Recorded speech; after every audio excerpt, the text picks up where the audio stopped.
Well, Canada's oldest HIV service agency is set to close its doors next year, citing medical advances that have reduced demand and financial pressures. With more on this, let's go live to Arda Zakarian. You know, AIDS Committee of Toronto came about in 1983. Now, 42 years later, after serving the community, it's now coming to an end. With me is the executive director of ACT. It's Ryan Lisk. Ryan, thank you so much for joining us.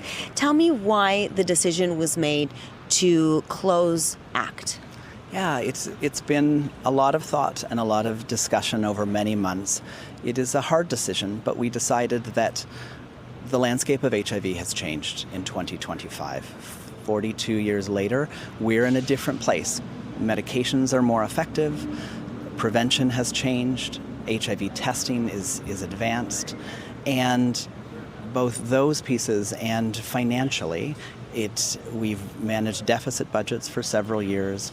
Donations have been harder and harder over the last 20 years, and so it feels like it's time for us to step back and celebrate the work that our partner organizations are doing and continuing this work in HIV.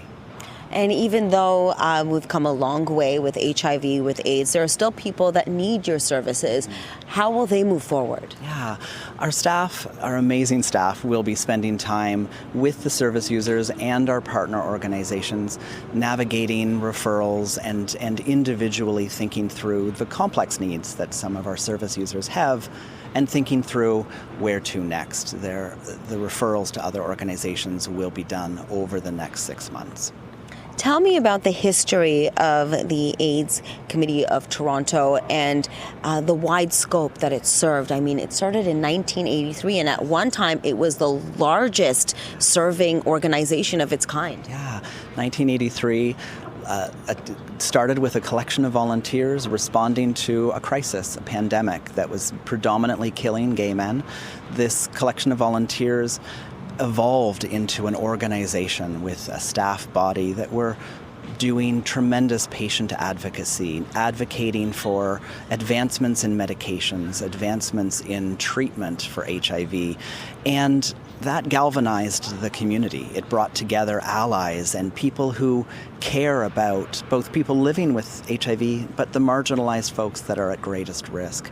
Over those 42 years, the organization continued to be heavily supported by volunteers that were generously giving their time, but developed sexual health campaigns, more advocacy groups, mental health supports, employment services, social supports, anti-stigma education, really wanting to adapt and evolve. And as the movement evolved, we've also needed to realize we can't be everything for everyone. Hence the need to step back. As the executive director, how does this day feel for you?